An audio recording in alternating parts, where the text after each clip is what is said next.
الحمد لله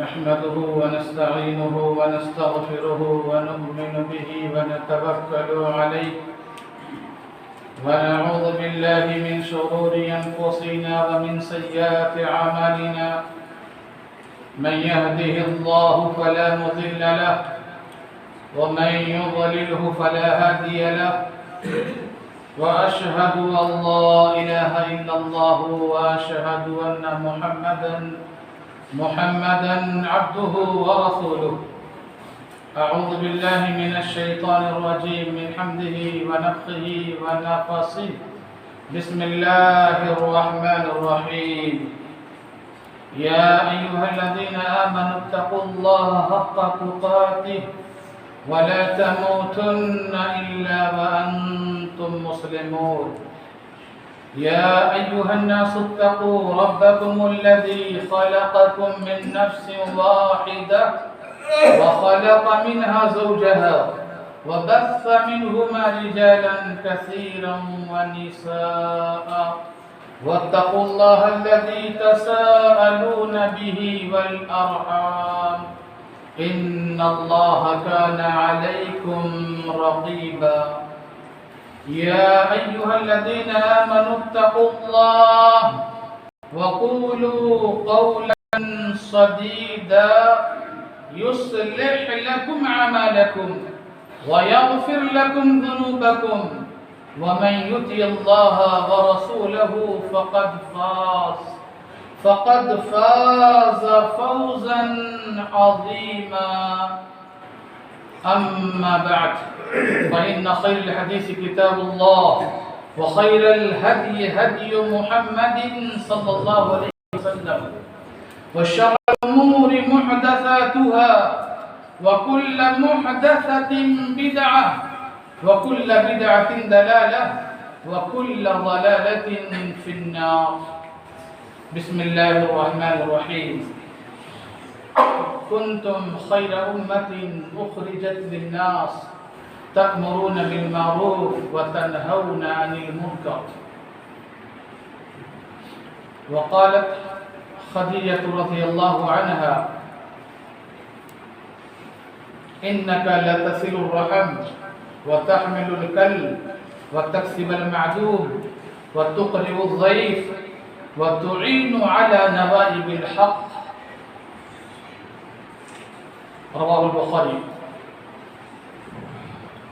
محترم حضرات، برادران اسلام، اسلامی بھائیوں، دوستوں، بزرگوں، اسلامی ماں اور بہنوں، ہر طرح کی حمد و ثنا، تعریف و توصیف، کبریائی، بڑائی اور بزرگی اس اللہ رب العالمین کے لیے جو ساری کائنات کا خالق و مالک ہے، جو رب اپنی مثال آپ ہے، جس کا کوئی شریک و صحیح نہیں ہے، جس نے اپنی قدرت سے اس دنیا کو چلا رکھا ہے اور جب چاہے گا اس کا خاتمہ بھی کر دے گا۔ اس مختصر سی حمد کے بعد درود و سلام کی بارش نازل ہو تمام انبیاء کرام پر، خصوصاً امام الاولین والآخرین، ساقی کوثر، شافع محشر، احمد مجتبی محمد مصطفیٰ صلی اللہ علیہ وسلم کی ذات گرامی پر، جن کے ہم اور آپ امتی ہیں۔ حضرات، حمد و صلات کے بعد قرآن مجید کی ایک چھوٹی سی آیت کا ایک حصہ، ایک ٹکڑا آپ کے سامنے پڑھا گیا۔ اللہ رب العالمین ارشاد فرماتے ہیں کنتم خیر امہ، تم لوگ بہترین امت ہو، اخرجت للناس، آپ کو پیدا کیا گیا ہے لوگوں کے لیے، تأمرون بالمعروف، تم بھلائی کا حکم دیتے ہو، وتنہون عن المنکر، اور تم برائیوں سے روکتے ہو۔ حاضرین، اللہ رب العالمین نے اس آیت میں جو بات بیان فرمائی وہ یہ ہے کہ مسلمان خیر امت ہے۔ خیر امت کیوں ہے؟ اللہ نے اس کا سبب بیان کر دیا، اخرجت للناس۔ خیر امت اس لیے ہے کہ مسلمانوں کو برپا کیا گیا ہے، مسلمانوں کو پیدا کیا گیا ہے، مسلمانوں کا وجود دنیا میں جو ہے وہ اس لیے ہے، اخرجت للناس، وہ لوگوں کے لیے پیدا کیا گیا، لوگوں کے لیے برپا کیا گیا ہے۔ مسلمانوں کا وجود خود ان کی اپنی ذات کے لیے نہیں ہے، بلکہ مسلمانوں کا وجود دوسرے انسانوں کے لیے ہے، دوسری تمام انسانیت کے لیے ہے، دنیا کے دوسرے لوگوں کے لیے ہے۔ اور دوسری وجہ بیان کی اللہ نے، تأمرون بالمعروف، تم بھلائی کا حکم دیتے ہو، اور تیسری وجہ اللہ نے بیان فرمائی وَتَنْهَوْنَ عَنِ الْمُنْكَرِ، اور تم برائی سے روکتے ہو۔ پتہ یہ چلا کہ مسلمان اس دنیا میں جو آیا ہے، مسلمانوں کو جو اللہ تعالیٰ نے اس دنیا میں پیدا کیا ہے، مسلمانوں کا جو وجود ہے اس لیے ہے کہ مسلمان غیر مسلموں، چاہے وہ یہودی ہو، عیسائی ہو، کرسچن ہو، کسی بھی دھرم کا ماننے والا ہو، مشرک ہو، کافر ہو، کوئی کیوں نہ ہو، سب کی ہدایت و رہنمائی کے لیے، سب کو سیدھی نگر، سیدھی ڈگر اور سیدھا راستہ دکھانے کے لیے اللہ تعالیٰ نے مومنوں کو پیدا کیا ہے۔ ہمارا کام دنیا والوں کی ہدایت ہے، ہمارا کام دنیا والوں کی رہنمائی کرنا ہے، ہمارا کام دنیا والوں کو صحیح راستہ، صحیح سمت دکھانا ہے۔ لیکن افسوس یہ ہے جس قوم کا حال یہ تھا کہ وہ دنیا کے لیے پیدا کی گئی تھی، آج وہ خود روشنی کی متلاشی ہے، آج وہ خود دنیا کی مختلف پگڈنڈیوں میں بکھری پڑی ہوئی ہے، آج وہ خود مختلف راستوں اور مختلف ٹولیوں اور مختلف گروپوں جو ہے مختلف گروہوں کے اندر بٹی ہوئی ہے۔ حاضرین، اللہ نے فرمایا تمہارا کام یہ بھی ہے کہ تم بھلائی کا حکم دو اور برائی سے روکو۔ حاضرین، زیادہ تفصیل نہ کرتے ہوئے بات کو آگے بڑھاتا ہوں۔ پیارے نبی جناب محمد رسول اللہ صلی اللہ علیہ وسلم پیغمبر بنا دیے گئے، آپ پر وحی نازل ہو گئی۔ جب وحی نازل ہوئی تو آپ بہت گھبرائے تھے، گھبراہٹ کی عالم میں آپ اپنے گھر تشریف لائے۔ آپ کی بیوی خدیجہ تھی، خدیجہ سے کہا اللہ کے نبی نے زمبلونی زمبلونی، مجھے کمبل اڑھا دو، مجھے کپڑا اڑھا دو۔ چنانچہ کپڑا انہوں نے اڑھا دیا، اور اڑھانے کے بعد پیارے نبی صلی اللہ علیہ وسلم نے بعد میں سارا معاملہ، سارا قصہ بیان کیا کہ میں غار حرا میں گیا تھا، وہاں ایک فرشتہ آیا تھا۔ سارا واقعہ بیان کیا جس کو میں بیان نہیں کر سکتا، وقت کم ہے۔ پورا واقعہ بیان کرنے کے بعد، ساری باتیں سننے کے بعد خدیجہ نے جو کہا تھا، کیا کہا تھا؟ کلا واللہ ما یخزیک اللہ ابدا، اے اللہ کے نبی، اللہ تعالی آپ کو ہرگز ذلیل نہیں کرے گا، رسوا نہیں کرے گا۔ کیوں؟ انک لتصل الرحم، آپ کا معاملہ یہ ہے کہ آپ رشتہ ناتا جوڑتے ہیں، رشتہ داروں کا خیال کرتے ہیں، وتحمل الکل، اور آپ لوگوں کا بوجھ اٹھاتے ہیں، وتکسب المعدوم، جو لوگ معاشرے کے غریب کمزور ہیں آپ ان کا خیال رکھتے ہیں، وتقرئ الضیف، اور آپ مہمانوں کی مہمان نوازی کرتے ہیں، وتعین علی نوائب الحق، اور معاشرے میں جو لوگ دبے کچلے ہیں، جن کی آواز کوئی نہیں سنتا، جن کی بات کوئی نہیں سنتا، اے نبی آپ ان کی حق کی طرف داری کرتے ہیں۔ پیارے نبی صلی اللہ علیہ وسلم کو خدیجہ نے جو ساری باتیں بیان فرمائی ہیں، یہی بات معاشرے کی ضرورت ہے، یہی وہ چیزیں ہیں جس کے لیے ایک مسلمان اس دنیا میں برپا کیا گیا ہے، پیدا کیا گیا ہے۔ لیکن معاملہ یہ ہے کہ یہ سارا کام جس کے بارے میں خدیجہ نے کہا کہ اللہ کے نبی یہ سارا کام آپ کرتے ہیں، وہ سارا کام ہمارے معاشرے سے ناپید ہو رہا ہے، ختم ہو جا رہا ہے۔ کوئی ان کاموں کو کرنے والا بڑی مشکل سے کوئی اللہ کا بندہ ملتا ہے۔ میرے محترم بھائی اور دوستو، میں بات کو آگے بڑھاؤں۔ پیارے نبی صلی اللہ علیہ وسلم نے ارشاد فرمایا المسلم من سلم المسلمون من لسانه ویدہ، مسلمان وہ ہے جس کے ہاتھ اور زبان سے دوسرے مسلمان محفوظ رہیں۔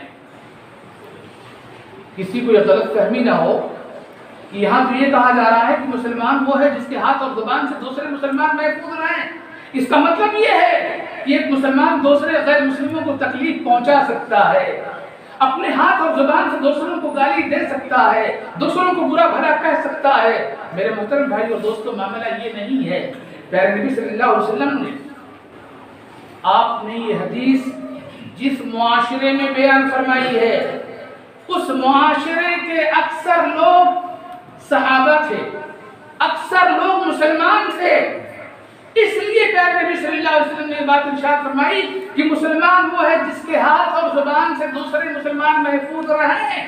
یعنی اگر ایک مسلمان اپنے معاشرے میں اپنی زبان کو غلط استعمال نہیں کرتا، اپنے ہاتھ کو غلط استعمال نہیں کرتا، مسلم معاشرے میں زبان اور ہاتھ دونوں کا استعمال صحیح کرتا ہے، تو ایسی صورت میں ان دو چیزوں کا صحیح استعمال کرتے کرتے اس کو اس بات کی عادت پڑ جائے گی کہ پھر اس کی زبان یا اس کا ہاتھ کسی غیر مسلم کے لیے بھی نہیں اٹھے گا، کسی غیر مسلم کے لیے بھی نہیں اٹھے گا. حاضرین، یہ اور بات ہے کہ ایک معاشرے میں، مسلم معاشرے میں جہاں مسلمان آپس میں رہتے بستے ہیں، مسلمان کا ڈبل حق ہوتا ہے، لیکن اگر اسی معاشرے میں کوئی غیر مسلم ہو تو اس کا بھی حسن سلوک کا حق بنتا ہے. اس کے ساتھ میں ناانصافی کرنا، ظلم کرنا، گالی گلوچ کرنا، بدگوئی کرنا، اسلام کسی بھی حال میں کسی بھی صورت میں اس بات کی اجازت نہیں دیتا.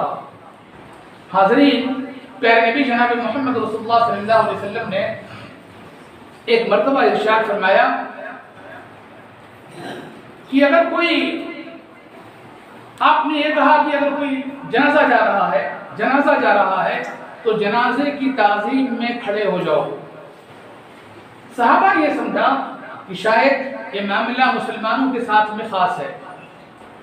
ایک مرتبہ ایسا ہوا کہ آپ صلی اللہ علیہ وسلم صحابہ کے ساتھ میں بیٹھے ہوئے تھے، ایک جنازے کا گزر ہوا.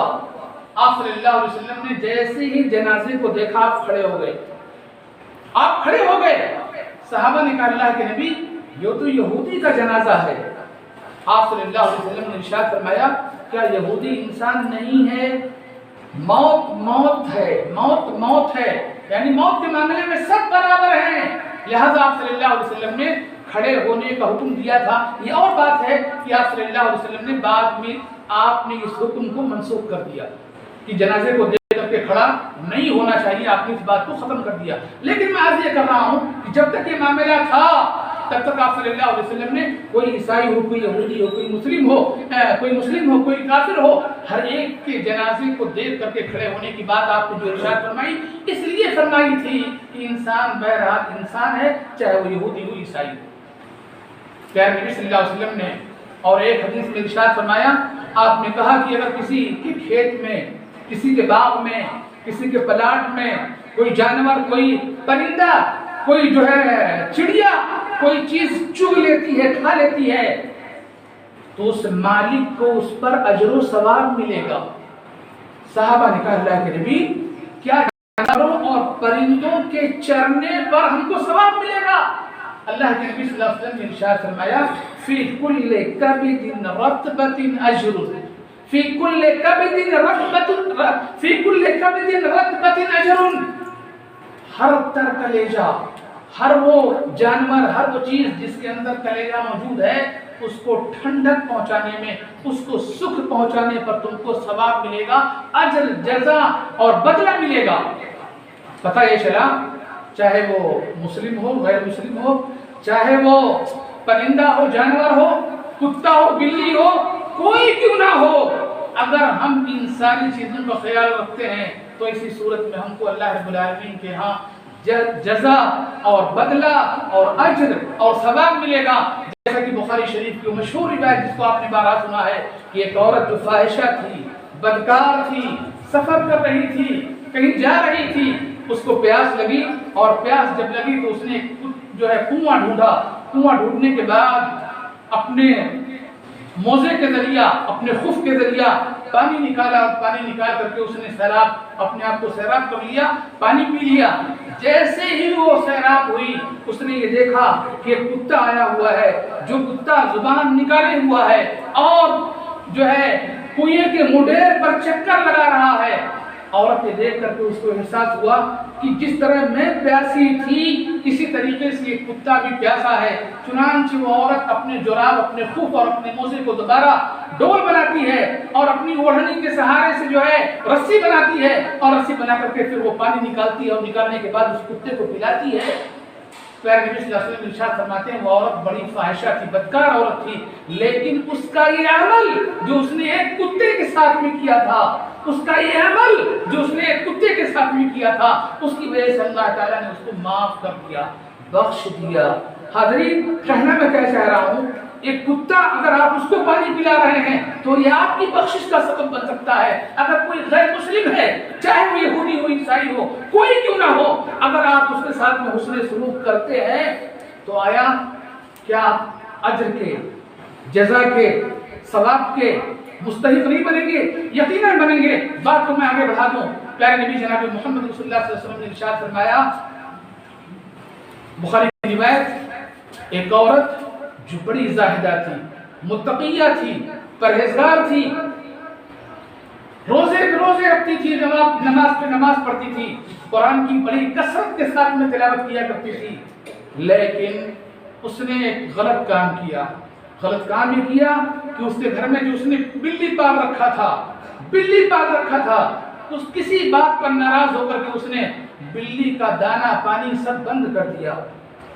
بلی چیختی رہی، چلاتی رہی، اس عورت کو اس کے اوپر رحم نہیں آیا۔ اللہ کے نبی فرماتے ہیں کہ اگر وہ چھوڑ دیتی کہ وہ جا کر کے گلی کوچوں میں، راستوں میں اپنا پیٹ بھر لیتی، لیکن اس نے ایسا بھی نہیں کیا، اور نہ ہی اس نے اپنے گھر میں اس بلی کو کچھ کھلایا اور پلایا۔ اللہ کے نبی صلی اللہ علیہ وسلم فرماتے ہیں بلی کے ساتھ میں یہ غلط سلوک کرنے کی وجہ سے اللہ تعالیٰ نے اس کو جہنم میں ڈال دیا۔ اللہ تعالیٰ نے اس کو جہنم میں ڈال دیا۔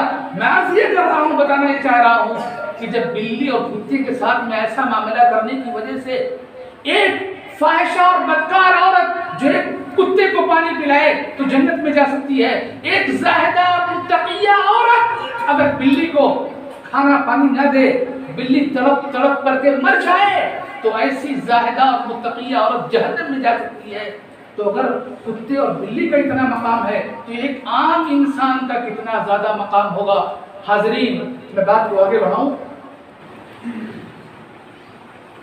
ایک پانی کا ایک گھونٹ، پانی کا ایک گھونٹ اگر پیاس بجھا سکتا ہے تو ہر پیاسا انسان اس کا مستحق ہے، چاہے وہ مسلم ہو یا غیر مسلم۔ کھانے کا ایک لقمہ جس سے کسی انسان کا پیٹ بھر سکتا ہے، ہر بھوکا انسان اس کا مستحق ہے، چاہے وہ مسلم ہو یا غیر مسلم۔ تن ڈھانکنے کا کپڑا ہر برہنہ انسان کا حق ہے، چاہے وہ مسلم ہو یا غیر مسلم۔ سہارا دینے والا ہاتھ ہر گرتے ہوئے انسان کا حق ہے، چاہے وہ مسلم ہو یا غیر مسلم۔ زخم کو مندمل اور ختم کرنے والا مرہم ہر زخمی انسان کا حق ہے، چاہے وہ مسلم ہو یا غیر مسلم۔ حاضرین، بغیر کسی تفریق کے اللہ نے کیا کہا؟ ہم نے مسلمانوں کو پیدا کیا ہے انسانوں کے لیے، لوگوں کے لیے۔ ہم انسانوں کے لیے پیدا کیے گئے ہیں، لوگوں کے لیے پیدا کیے گئے ہیں، لہذا ہمارا سارا کا سارا کام انسانیت کے لیے ہونا چاہیے۔ موسیٰ علیہ السلام مصر سے سفر کر کے ہجرت کر کے نکلے، مدین پہنچے۔ آپ نے دیکھا وہاں پر کہ ایک کنواں ہے، جس کنویں کے پاس بہت سارے لوگ اپنے اپنے جانوروں کو پانی پلا رہے ہیں، اور اس کنویں کے پاس دو لڑکیاں ہیں جو دور کھڑی ہیں، اپنی باری کا انتظار کر رہی ہیں۔ لوگ پلا رہے ہیں، جا رہے ہیں، پلا رہے ہیں، جا رہے ہیں، مگر وہ لڑکیاں بازو میں کھڑے ہو کر کے اس بات کا انتظار کر رہے ہیں کہ سارے لوگ نکل جائیں، اس کے بعد ہم اپنے جانوروں کو پانی پلائیں۔ موسیٰ علیہ السلام سے دیکھا نہ گیا، گئے فوراً ان دونوں لڑکیوں سے ڈول مانگا، رسی مانگی، کنویں سے پانی نکالا، ان کے جانوروں کو پلایا، ڈول اور مشکی کہا گھر لے جاؤ۔ موسیٰ علیہ السلام نے یہ کام کرنے سے پہلے ان لڑکیوں سے یہ نہیں پوچھا تھا تمہارا دھرم کیا ہے، تمہارا دین کیا ہے، تمہارا ریلیجن کیا ہے۔ دنیا میں جتنے پیغمبر آئے ہیں، جتنے رسول آئے ہیں، سارے کے سارے پیغمبر، سارے کے سارے رسولوں کا پیغام انسانیت کا پیغام تھا، اور سارے کے سارے لوگ انسانیت کے خدمت گزار تھے۔ لہذا ہمارا اور آپ کا بھی فرض یہی ہے کہ ہم انسانیت کے خدمت گزار بنیں۔ پیارے نبی صلی اللہ علیہ وسلم ابھی نبی نہیں بنائے گئے ہیں، ابھی نبی نہیں بنائے گئے ہیں۔ مکہ کے اندر جو ظلم و ستم تھا، جو برائیاں تھیں، ہر ایک ان برائیوں کو جانتا ہے۔ اس زمانے میں کافروں نے ظالموں کو ظلم سے روکنے کے لیے مظلوموں کا تعاون اور ان کی مدد کرنے کے لیے ایک کمیٹی بنائی تھی۔ کس نے؟ کافروں نے۔ اس کمیٹی کا نام انہوں نے رکھا تھا حلف الفضول۔ پیارے نبی جناب محمد رسول اللہ صلی اللہ علیہ وسلم اس کمیٹی کے ممبر تھے۔ آپ بھی ظالموں کو ان کے ظلم سے روکنے کے لیے، مظلوموں کا ہاتھ پکڑنے کے لیے، ان کو سہارا دینے کے لیے سب سے پیش تھے۔ کافروں کی کمیٹی میں پیارے نبی صلی اللہ علیہ وسلم ممبر تھے، حلف الفضول کی اس کمیٹی میں۔ اور جب آپ پیغمبر بنا دیے گئے، نبی بنا دیے گئے، تو آپ صلی اللہ علیہ وسلم اس زمانے میں جو آپ نے کام کیا تھا، اس کام پر آپ مسرور ہو کر کے کہا کرتے تھے کہ اگر آج کے اس زمانے میں بھی کوئی کمیٹی بنائی جاتی ہے، کوئی تنظیم بنائی جاتی ہے، تو میں اس کا ممبر بننا اپنے آپ کو پسند کروں گا۔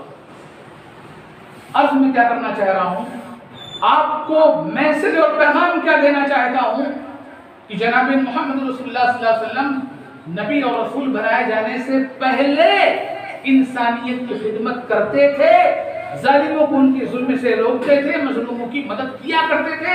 لہذا یہ کام ہمارا ہے۔ آج کے زمانے میں بھی جو ظالم لوگ ہیں ان کا ہاتھ پکڑا جائے، جو مظلوم ہیں ان کو اٹھایا جائے، ان کا ساتھ دیا جائے، یہ ہماری اور آپ کی ذمہ داری ہے۔ سیدنا عبداللہ بن عمر رضی اللہ تعالیٰ عنہ کہیں سفر میں تھے، گھر آتے ہیں تو یہ دیکھتے ہیں کہ ان کے گھر میں ایک بکری ذبح کی گئی ہے۔ عبداللہ بن عمر نے پوچھا اپنے گھر والوں سے، مجھے یہ بتاؤ اس بکری کا گوشت تم لوگوں نے میرے یہودی پڑوسی کو دیا ہے یا نہیں دیا ہے؟ گھر والوں نے کہا کہ نہیں، ہم نے پہنچا دیا ہے۔ عبداللہ بن عمر کو جا کر کے اس وقت سکون محسوس ہوا اور انہوں نے کہا میں یہ بات اس لیے پوچھ رہا ہوں کیونکہ میں نے پیارے نبی جناب محمد رسول اللہ صلی اللہ علیہ وسلم کی زبان سے سنا ہے، آپ صلی اللہ علیہ وسلم کہا کرتے تھے ما زال جبریل یوصینی بالجار حتی ظننت سیورثہ۔ میں نے جبریل کو بار بار یہ کہتے سنا ہے۔ کون کہتے ہیں؟ اللہ کے نبی۔ میں نے جبریل کو بار بار یہ کہتے ہوئے سنا ہے کہ پڑوسیوں کا خیال رکھو، پڑوسیوں کو تکلیف مت دو، پڑوسیوں کے آرام، ان کے دکھ سکھ کا لحاظ رکھو۔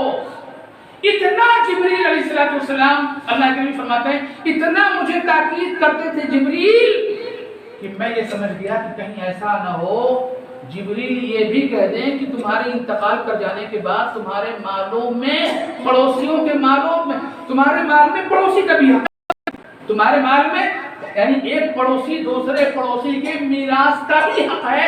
کہیں جبریل ایسا نہ کہہ دیں۔ اللہ کے نبی صلی اللہ علیہ وسلم فرماتے ہیں کہ مجھے یہ گمان ہونے لگا۔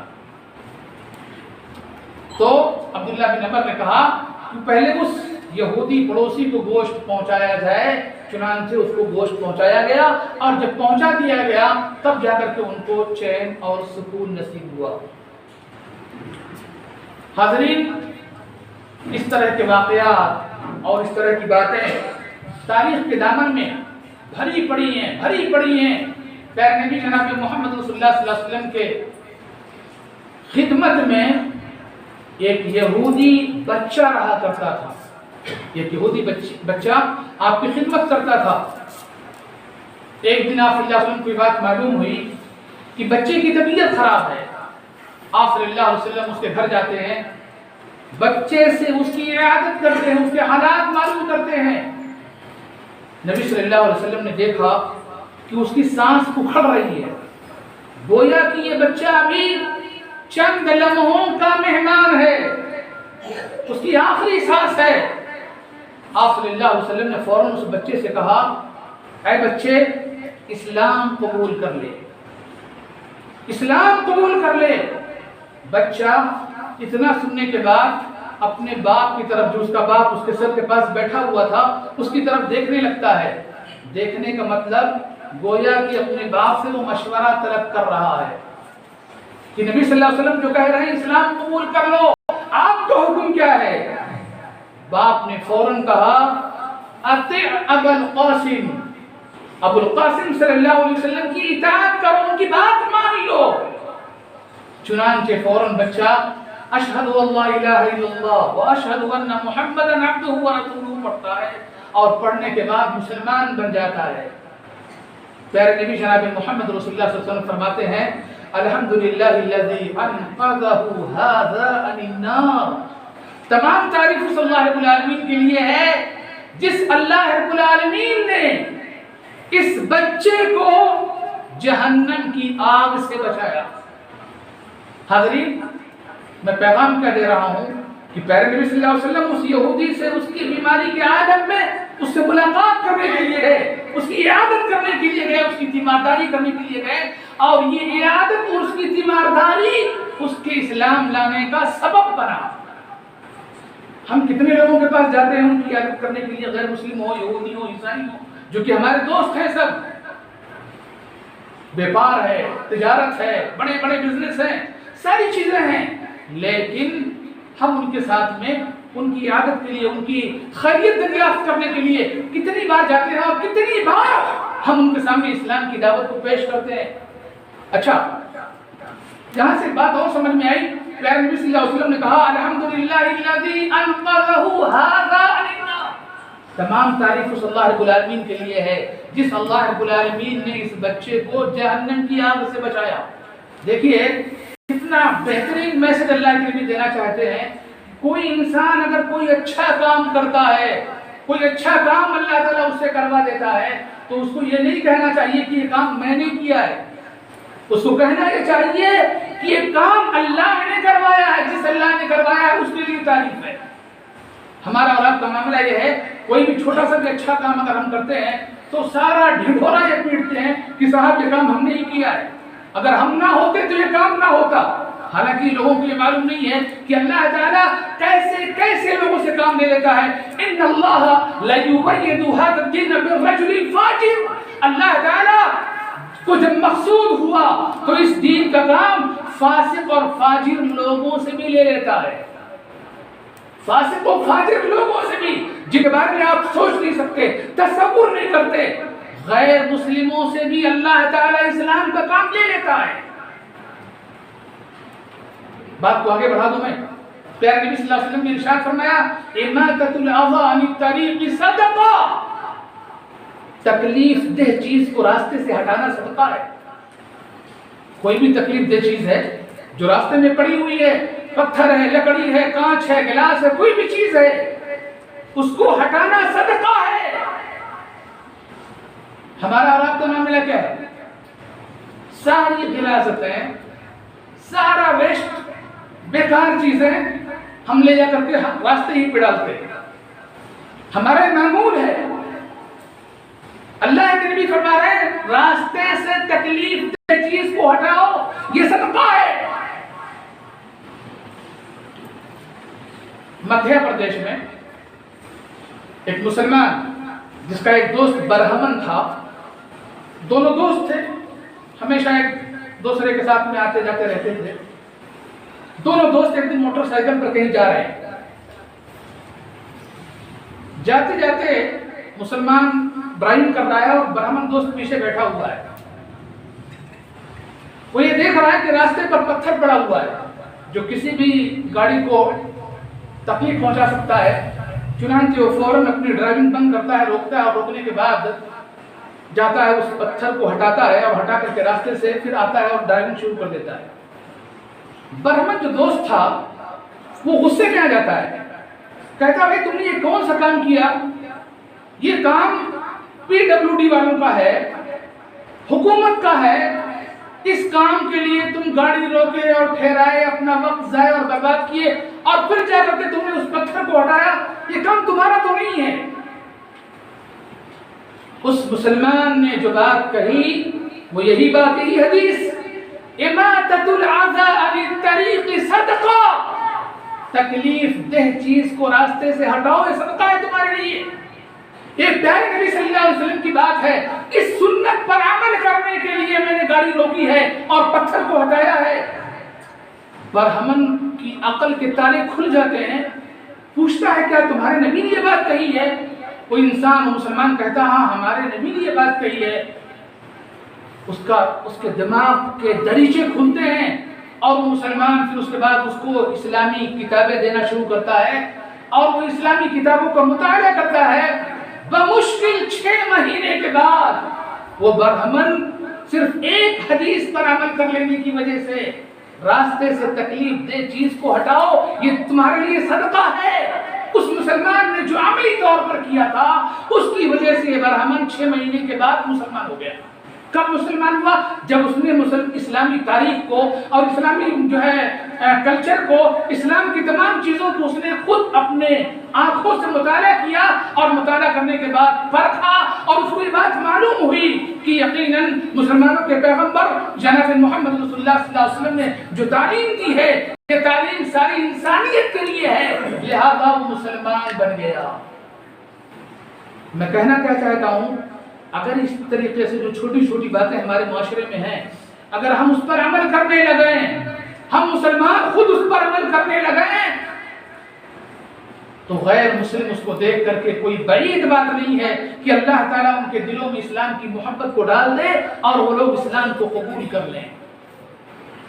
پیارے نبی صلی اللہ علیہ وسلم نے ارشاد فرمایا، ایک آدمی سفر کر رہا تھا، بیچ راستے میں ایک درخت تھا، اس کی ٹہنیاں اور ڈالیاں ادھر ادھر بکھری ہوئی تھی، جو آنے جانے والوں کو تکلیف پہنچا رہی تھی، اور یہ انسان بڑا بدبخت ہے، بہت بیدار قسم کا انسان ہے، سفر کر رہا ہے، اس نے یہ دیکھا کہ بیچ میں درخت ٹہنیاں پھیلی ہوئی ہیں، آنے جانے والوں کو تکلیف دیتی ہیں، تو اس نے اپنی کینچی لی یا کاٹنے کی چیز جو بھی ہوتی ہے اس نے لیا، اور لینے کے بعد ٹہنیوں کو کاٹ دیا۔ پیارے نبی صلی اللہ علیہ وسلم فرماتے ہیں اس کے اس عمل کی وجہ سے اللہ تعالیٰ نے اس کو جنت میں داخل کر دیا۔ حاضرین، واقعات اور تاریخیں اور چیزیں بہت ساری ہیں جو آپ کے سامنے بیان کی جا سکتی ہیں، اور میں سمجھتا ہوں کہ وقت ختم ہوا ہے، لہٰذا انہی باتوں پر میں اپنے خطبے کو ختم کرتے ہوئے آپ کو یہ پیغام دینا چاہتا ہوں کہ ہماری زندگی صرف ہمارے لیے نہیں ہے، یہ ہماری زندگی جتنا زیادہ مسلمانوں کے لیے ہے اس سے کہیں زیادہ غیر مسلموں کے لیے بھی ہے۔